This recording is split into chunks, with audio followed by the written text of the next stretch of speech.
ಇನ್ನು ರಾಜೀನಾಮೆ ಕೊಟ್ಟರೆ ಸ್ಪೀಕರ್ ಸ್ವೇಯಿಂದ ರಮೇಶ್ ಕುಮಾರ್ ಹೇಳಿಕೆ ಹಿಂದಿದೆಯಾ ಮರ್ಮ? ಮೈತ್ರಿ ಸರ್ಕಾರವನ್ನು ಉಳಿಸಿಕೊಳ್ಳೋಕೆ ಮಾಸ್ಟರ್ ಪ್ಲಾನ್ ಅನ್ನ ಮಾಡಿದ್ದಾರಾ?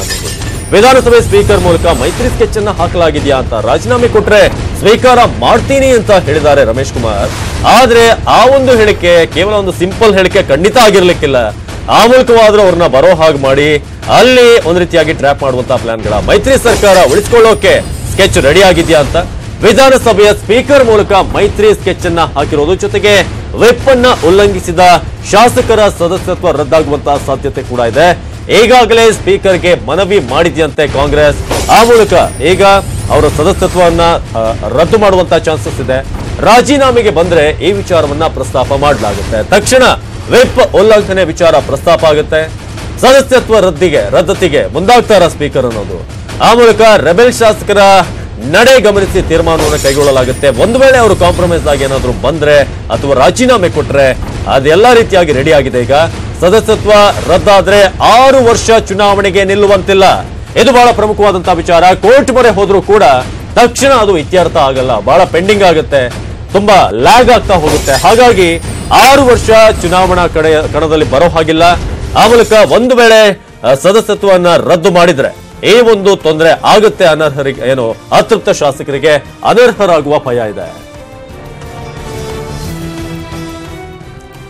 ಜನಾರ್ದನ್ ಹೆಬ್ಬಾರ್ ನೇರ ಸಂಪರ್ಕದಲ್ಲಿ ಹೆಚ್ಚಿನ ಮಾಹಿತಿಯನ್ನು ನೀಡ್ತಾರೆ. ಹೆಬ್ಬಾರ್, ಇದೀಗ ರಮೇಶ್ ಕುಮಾರ್ ಅವರು ಬಹಳ ಕ್ಯಾಶುವಲ್ ಆಗಿ ನಾನು ಎಷ್ಟೇ ಜನ ಬಂದರೂ ಕೂಡ ರಾಜೀನಾಮೆ ಅಂಗೀಕಾರ ಮಾಡ್ತೀನಿ ಅಂತ ಹೇಳಿದ್ದಾರೆ. ಆದ್ರೆ ಆ ಒಂದು ಹೇಳಿಕೆ ಹಿಂದೆ ಕೂಡ ಒಂದು ಸ್ಟ್ರಾಟಜಿ ಇದೆ, ಪ್ಲಾನ್ ಇದೆ ಅನ್ನೋದು ಯಾವ ರೀತಿ ಲೆಕ್ಕಾಚಾರ ಇದೆ ಇದರಲ್ಲಿ ಅಂತ?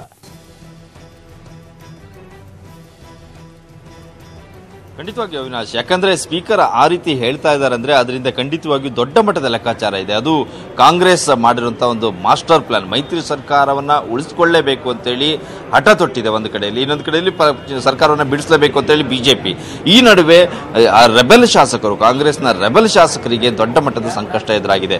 ಈಗ ಸದನಕ್ಕೆ ಬರೋ ಹಾಗೂ ಇಲ್ಲ, ಬರದೇ ಇರೋ ಹಾಗೂ ಇಲ್ಲ. ಬಂದರೂ ಕಾಂಪ್ರಮೈಸ್ ಆಗಿ ಬರಬೇಕು, ಮೈತ್ರಿ ಸರ್ಕಾರ ಜೊತೆ ಸೇರ್ಕೋಬೇಕು. ಒಂದು ವೇಳೆ ರಾಜೀನಾಮೆ ಕೊಡ್ಲಿಕ್ಕೆ ಏನಾದರೂ ಬಂದ್ರೆ ಇಲ್ಲಿ ಸ್ಪೀಕರ್ ಆಟ ಶುರುವಾಗುತ್ತೆ. ಆವಾಗ ಸಂಕಷ್ಟ ರೆಬೆಲ್ ಶಾಸಕರಿಗೆ ಶುರುವಾಗುತ್ತೆ. ಯಾಕಂದ್ರೆ ಅವರು ರಾಜೀನಾಮೆ ಕೊಡ್ಲಿಕ್ಕೆ ಬಂದು ಅಂತಂದ್ರೆ ಅವರು ವಿಪ್ ಉಲ್ಲಂಘನೆ ಮಾಡಿದಂತ ವಿಚಾರ ಇದೆ. ಈಗಾಗಲೇ ಗೌಪ್ಯವಾಗಿ ಈಗಾಗಲೇ ಕಾಂಗ್ರೆಸ್ನವರು ಈಗಾಗಲೇ ಸ್ಪೀಕರ್ಗೆ ಒಂದು ಮನವಿಯನ್ನು ಕೂಡ ಮಾಡಿಟ್ಟಿದ್ದಾರೆ. ವಿಪ್ ಉಲ್ಲಂಘನೆ ಮಾಡಿದರೆ ಅವರ ಸದಸ್ಯತ್ವವನ್ನು ರದ್ದು ಮಾಡಿ ಅಂತೇಳಿ ಮನವಿಯನ್ನ ಮಾಡಿದ್ದಾರೆ. ಆ ಕಾರಣಕ್ಕಾಗಿಯೇ ಈ ವಿಚಾರವನ್ನು ಗೌಪ್ಯವಾಗಿ ಇಟ್ಟಿದ್ದಾರೆ. ಅವರು ರಾಜೀನಾಮೆ ಕೊಡ್ಲಿಕ್ಕೆ ಬರಲಿ, ಬಂದ ನಂತರದಲ್ಲಿ ಈ ವಿಚಾರವನ್ನ ಕೈಗೆತ್ತಿಕೋಬೇಕು. ತಕ್ಷಣವೇ ಅವರು ರಾಜೀನಾಮೆ ಕೊಟ್ಟಾಗ ಇಲ್ಲ, ನಿಮ್ಮ ರಾಜೀನಾಮೆ ಅಕ್ಸೆಪ್ಟ್ ಮಾಡೋಕ್ಕಿಂತ ಮುಂಚಿತವಾಗಿ ನಿಮ್ಮ ಮೇಲೆ ಒಂದು ದೂರಿದೆ, ನೀವು ವಿಪ್ ಉಲ್ಲಂಘನೆ ಮಾಡಿರುವಂತಹ ಆರೋಪ ಇದೆ. ಆ ಕಾರಣಕ್ಕಾಗಿ ಅದರ ಮೇಲೆ ನಾವು ಮೊದಲು ವಿಚಾರಣೆಯನ್ನು ನಡೆಸಬೇಕಾಗತ್ತೆ ಅಂತೇಳಿ ಸ್ಪೀಕರ್ ವಿಷಯವನ್ನು ಪ್ರಸ್ತಾಪ ಮಾಡ್ತಾರೆ. ಹಾಗಾಗಿ ಈಗ ಇಲ್ಲಿ ಅಡಕತ್ತಿನಲ್ಲಿ ಸಿಕ್ಕಿರೋದು ರೆಬೆಲ್ ಶಾಸಕರು, ಕಾಂಗ್ರೆಸ್ನ ಭಿನ್ನ ಶಾಸಕರಿದ್ದಾರೆ, ಅವರಿಗೆ ಸಮಸ್ಯೆ ಎದುರಾಗಿದೆ. ಇದೇ ಒಂದು ಲೆಕ್ಕಾಚಾರವನ್ನು ಇಟ್ಕೊಂಡು ಮೈತ್ರಿ ಸರ್ಕಾರವನ್ನು ಉಳಿಸಿಕೊಳ್ಳೋದಕ್ಕೆ ಕಾಂಗ್ರೆಸ್ ನಾಯಕರು ಪ್ಲಾನ್ ಮಾಡ್ತಾ ಇದ್ದಾರೆ. ಅವಿನಾಶ್, ಧನ್ಯವಾದ ಹೆಬ್ಬಾರ್ ಮಾಹಿತಿಗಾಗಿ.